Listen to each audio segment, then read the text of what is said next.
Live from New Delhi, you're watching DD India Live, India's voice to the world. I'm Preeti Kaur. Coming up in the next 30 minutes. Prime Minister Narendra Modi hails NDA's emphatic victory in Bihar Assembly elections, calls it a mandate for development, good governance and social justice.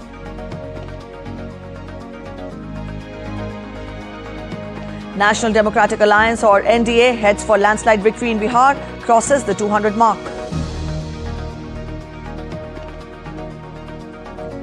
U.S. State Department approves a possible foreign military sale to Taiwan of fighter jet spare and repair parts for $330 million. And South Korea, United States sign an MOU on $350 billion strategic investment.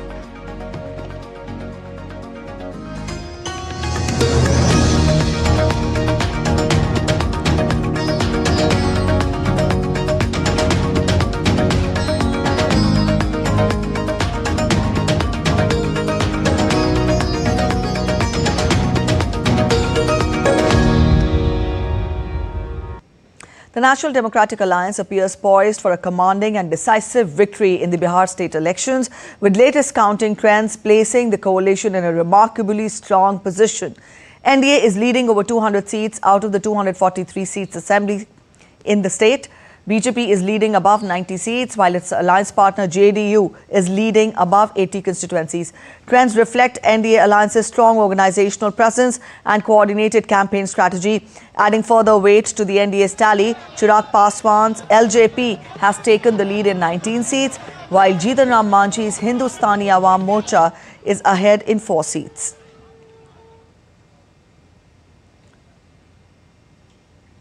While opposition's Grand Alliance, also called Mahagathbandhan, is merely leading on more than 30 seats, Rashtriya Janata Dal leader and former Bihar Deputy Chief Minister Tejasvi Yadav won from Raghopur constituency. Prime Minister Narendra Modi has hailed Bihar's victory, calling it the victory of good governance, development, victory of the spirit of public welfare and social justice. Prime Minister also expressed his gratitude to the family members of Bihar, led NDA historic and unprecedented victory in the assembly elections.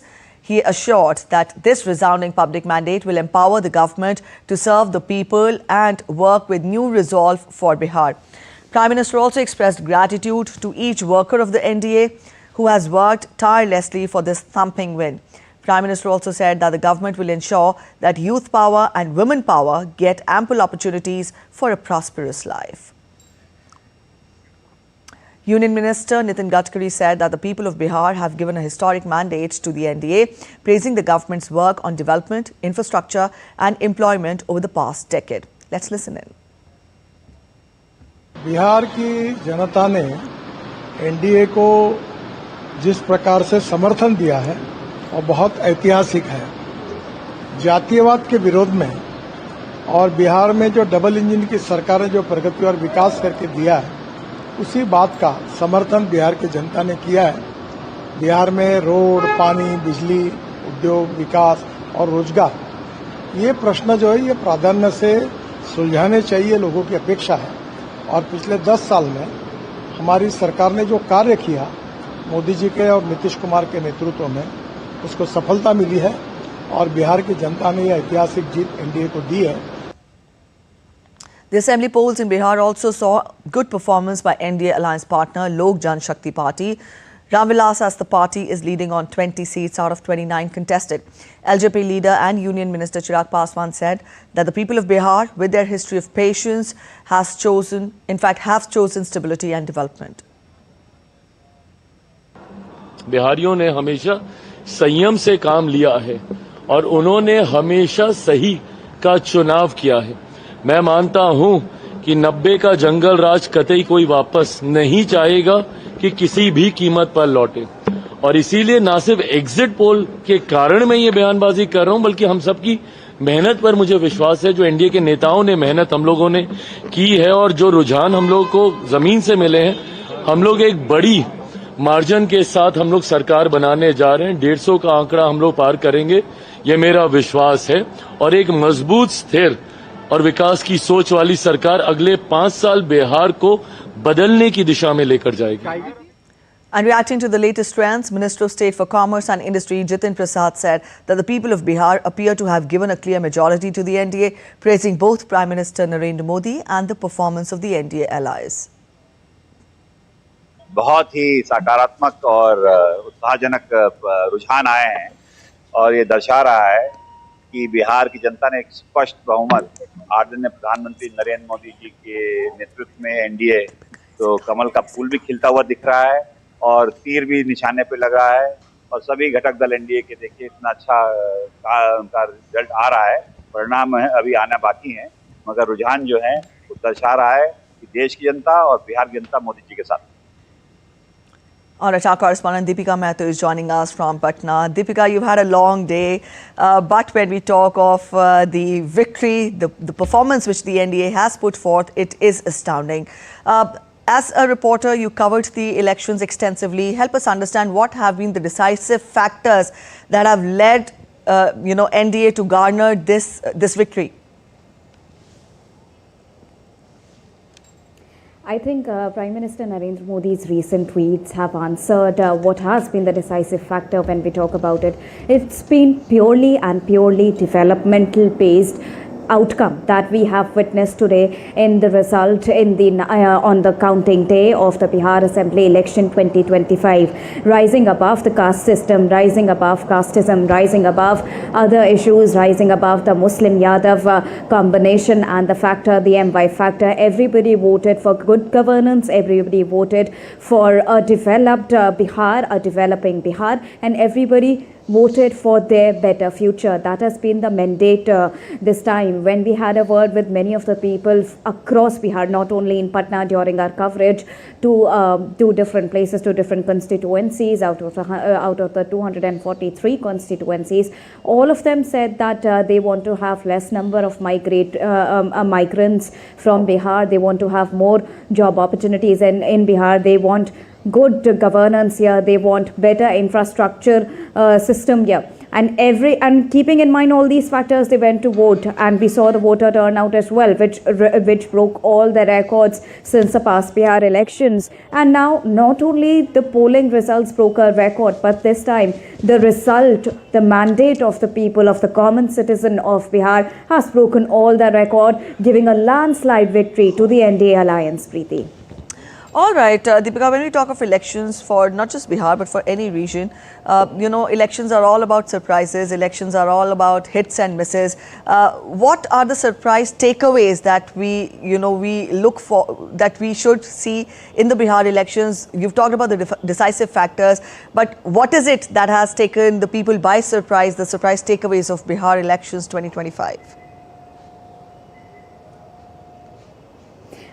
We were expecting that the Mahagathbandhan or the Grand Alliance at least give some sort of fight to the NDA alliance, but they failed to do so even. So a very poor performance by the opposition and especially Congress. Another very poor performance by Congress here. They've very barely have been able to open their account in the assembly elections. However, they were bagging on vote chori campaign. They were bagging on different sort of campaign. They were always high on blame games when it came to the combination to the fight against the NDA alliance. But seems like none of them worked in their favor when we talk about Mahagathbandhan, their strategy, their policies, their initiatives. Nothing worked for them. Just a blessing in disguise for Tejashwi there. He won his particular seat. But overall, it has been a very poor performance from Mahagathbandhan. It's an alliance of 7 parties, including regional parties. And even after that, they were not able to give even a close fight to the NDA alliance. And NDA alliance coming up with such great results is, I think, a complete answer to the Mahagathbandhan as well by the people of Bihar, that what exactly do they want, and they will not be carried away by just mere promises for that matter. All right, Deepika, when we talk of the state as a whole, what were the specific parts of the state, or what were the specific constituencies that led to this decisive result when we talk of the NDA sweeping the results? I think all of them. Yes, Deepika, spell out more on this, because please. When we talk about the results, I think the results say, because results are already speaking for themselves. A sweeping victory for the NDA alliance here. Out of 243 constituencies, BJP crossing the 200 mark. Each of the constituencies is very important. Like in the matches also, we say that none of the teams should underestimate any of the team. Anybody can be a game changer. Similarly, in politics, any constituency can be a game changer. Even a single vote really matters, and that is all the more reason why we always urge and the parties always urge for everybody to cast their vote, because every vote matters. Now, there were key constituencies where star campaigners were there. For example, Raghopur, that has been backed by Tejashwi, the only silver lining they have. But then apart from that, all the constituencies are important. If we talk about Jahanabad, that was banking on the caste system, that again we saw a different result from there also. And if we talk about Araval, if we talk about Ghosi, every of the constituency has really vouched for development, for the cause of development, and they really want to see a developed Bihar this time, and they want to see a status where people come to Bihar to get opportunities, to get employment, and they don't have to migrate and go out of Bihar to have or search for any sort of opportunity. All right, so the idea of a developed Bihar is what encouraged the voters to vote and give this astounding verdict. Thank you so much, Deepika, for joining in. At present, we are joined in by Siddharth from the BJP headquarters in Delhi. Siddharth, I was talking to Deepika and she talked in detail about what factors led to this. But you're here in Delhi. I would want you to help us understand what is it that led NDA to this victory. Development is a very important factor, but then when we talk of the decisive factors, the other decisive factors, what is it that drove NDA to this sweeping victory? Pretty high. Thank you. First of all, I would like what they are victory is the promise which they have made to the people of Bihar and the fulfillment of those promises. The women empowerment, the financial empowerment, stability and security in the region of Bihar. That is the most important factor that led to the victory of the NDA in the region of Bihar. And that is why the numbers what we are seeing on the television screen, it's absolutely amazing and mind-boggling. Because people expected that NDA would win, as per some people and analysts and senior party leaders as well. But with this margin, it's unbelievable. They're pretty concerned that new companies. This is what the companies to gain the market.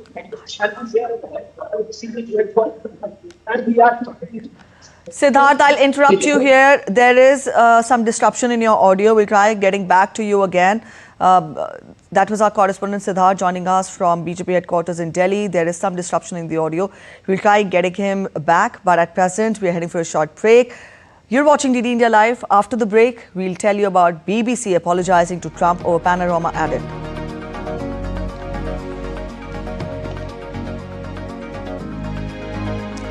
Petroleum Minister Hardeep Singh Puri visits shipyard of HT Hyundai Heavy Industries in South Korea. 30th edition of CII Partnership Summit 2025 inaugurated in Visakhapatnam.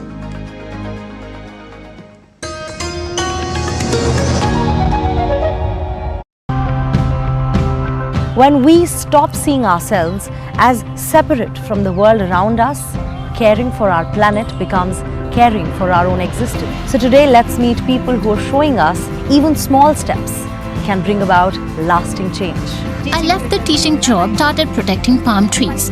I began creating awareness among children in schools and colleges why palm trees are important and why we should care about saving them. This habitat develops on its own inside the vortex pool. There's water moss on the walls and here on the bottom.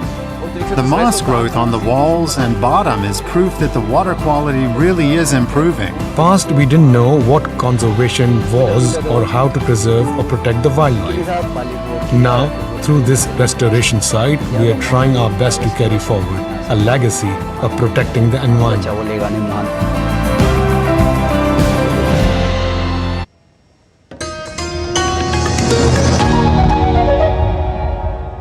Welcome back after the break. You're watching DD India Live. Let's get to other updates. In international news, the British Broadcasting Corporation, BBC, issued a personal apology to United States President Donald Trump on Thursday, regretting the editing of a documentary that misleadingly spliced his January 6, 2021 speech to suggest he incited violence during the U.S. Capitol storming. Aired on Panorama just before the 2024 election, the program prompted legal threats of a $1 billion defamation suit unless withdrawn with compensation. The broadcaster denied any legal basis for claims, removed the film from platforms, and announced no rebroadcast plans. The BBC said it was also investigating a possible second instance in which a speech by US President Donald Trump was edited in a misleading way. The BBC said on Thursday that its chairman had sent a letter to US President Trump apologizing for misleading edit of one of his speeches, but rejected that it was grounds for a defamation lawsuit. BBC Chair Samir Shah apologized personally and to Parliament, calling it an error of judgment. Amid resignations, bias allegations and a leadership vacuum, the corporation probes similar NewsNight edits reported by The Telegraph. The US has approved a potential $330 million sale of fighter jet spare parts and repair parts to Taiwan, the Pentagon announced. This marks the first such transaction under President Trump. The deal aims to bolster Taiwan's operational readiness of F-16s, C-130s and other aircraft amid rising tensions with China, which claims Taiwan as its territory. South Korea will be building nuclear-powered submarines and will be forming a new partnership with the US on shipbuilding, artificial intelligence and the nuclear industry, as confirmed by its president. The announcement follows Trump's recent meeting with Chinese President Xi Jinping in South Korea, where concerns in Taipei centered on possible compromises of Taiwan's interests during trade talks. South Korea and the United States on Friday signed a memorandum of understanding to realize $350 billion in strategic investments in various industries in the U.S. South Korea's Industry Minister Kim Jong-kwon said that the two countries will complete the selection of investment plans by January 2029. Additionally, South Korea's top presidential policy advisor, Kim Yong-byom, earlier said that the United States has agreed to apply terms to South Korea for semiconductor tariffs that are no less favorable than for Taiwan. German Defense Minister Boris Pistorius hosted his counterparts from the Group of Five in Berlin on Friday to discuss ways to strengthen Europe's security and defense, as well as the ongoing situation in Ukraine. The Group of Five format, which was established by Pistorius 1 year ago, consists of Germany, Britain, France, Italy and Poland. Warsaw is represented at today's meeting by a state secretary, while Ukrainian Defense Minister Denis Shamel participated via video link. Germany is Europe's largest economy and it's been struggling for years now. Twice a year, the government's Council of Economic Advisors publish its reporting on how things are going. Lars Holter is with Deutsche and he joins me from Berlin. Lars, hi. What did you learn from the latest report this week? Thanks for having me. So when you're looking at a report on the economy, usually the numbers are what's making headlines. In this case, however, I find more significant what words the Council uses to describe the economic situation in Germany and the government's response. And what they're saying is not pretty. The economic expectations are, quote, too optimistic. Investment is too low.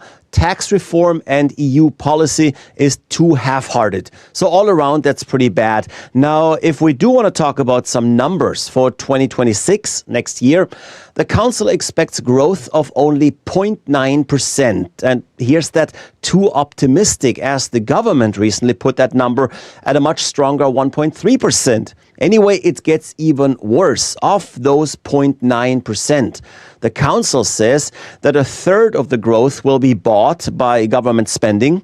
Another third is due to calendar effects, meaning that next year more holidays will fall on weekends, leaving the economy with a few more work days.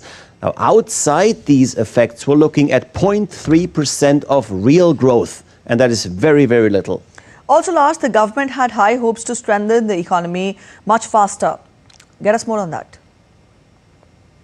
Indeed, the government had some good plans, even some audacious plans, right after the elections early this year. And indeed, even before the new government was officially in place, they agreed on 2 spending packages for which they even lifted the country's long ironclad debt brake.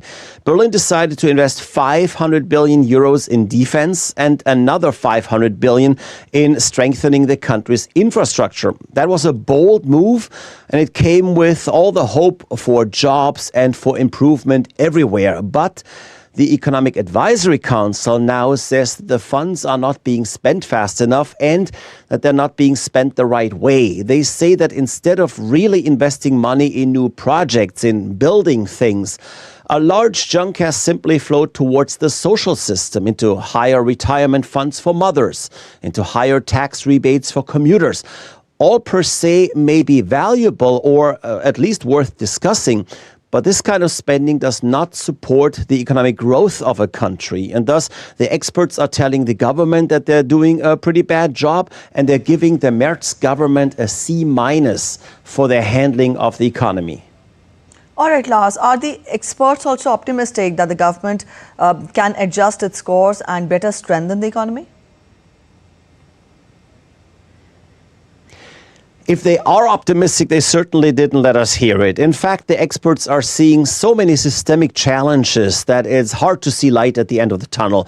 They're asking for fundamental reform of the tax system and much lower corporate taxes. They're asking for fundamental energy reform instead of just subsidies for energy-intense businesses to alleviate their cost pressure. But we do know, of course, that fundamental reforms are not happening quickly. And then there's also the European Union. The Council says that Brussels is failing to organize the 27-member bloc as a common market in an efficient way. There's too many trade barriers still. There's high cost. There's lots of bureaucracy. So while they're saying that the government in Berlin has to get its act together and do better, they're also warning that it might still not be enough without others acting too. All right, Lars, thank you for joining in. And in other updates, Union Petroleum and Natural Gas Minister Hardeep Singh Puri visited the HD Hyundai Heavy Industry Shipyard in South Korea on Friday as part of the high-level meetings in the country aimed at strengthening maritime and shipbuilding cooperation under India's Maritime Amrit Kal Vision 2047. During his visit to the world's largest shipyard, Minister Puri highlighted major opportunities for Korean companies to make in India for the world, noting India's fast-growing energy and shipping sectors and the expectation that nearly 20% of global vessels will be linked to India in the next 15 years. He said Indian PSUs may procure up to 59 crude, LNG and ethane vessels and reviewed progress on a block fabrication facility under an MOU with Cochin Shipyard. The 30th edition of CII Partnership Summit 2025 was inaugurated on Friday in Visakhapatnam, Andhra Pradesh. The event was graced by Vice President of India, C.P. Radhakrishnan, along with Minister of Commerce and Industry, Piyush Goyal. During the summit, the Vice President invited investors, calling it the right time to invest in India.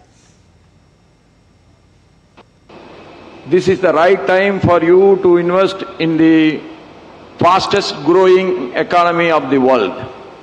You have come in the right time, you have come to the right place, you have come with the right ideas. That means the success is going to be yours.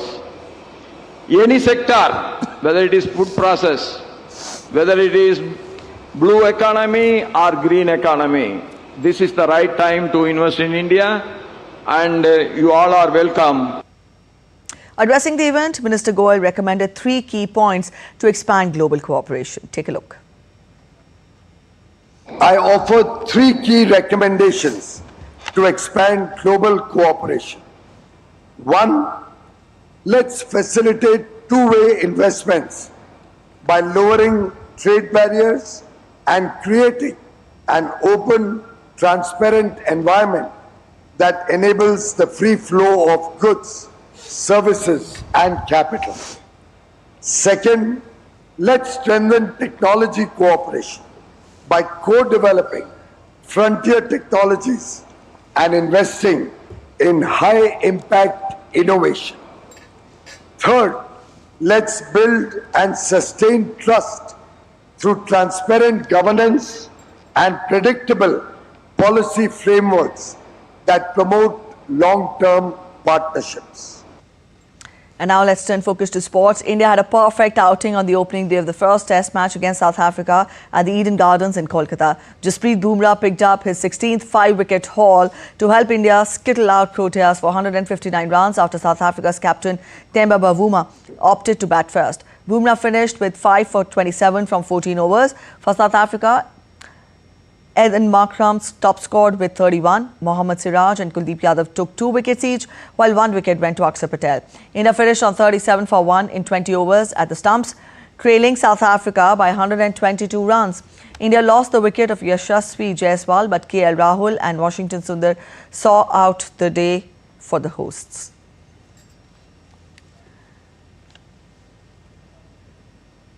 Indian men edged Korea in a thrilling final to clinch the gold medal at the Asian Archery Championships in Dhaka on Friday. The trio of Yashti Bhoge, Atanu Das and Rahul defeated Korea in the shoot-off, securing a 5-4 victory. In the shoot-off, both teams scored 29 with 2 10s and a 9, but the Indians won courtesy of having the closest arrow to the centre. Overall, India has won 6 medals, 4 golds and 2 silvers at the ongoing edition of the continental event so far.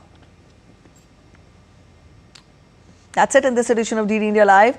Let us know your thoughts on the news of the day. For those of you on the go, you can get all the latest news and updates from India and across the world on the DD India mobile app. Now, this app is available on both Android and iOS platforms, and you can download the respective QR codes. We'll be back with more news as it breaks here on DD India. I'm Preeti Kaur signing off, and from all of us here in Delhi, thanks for watching DD India Live.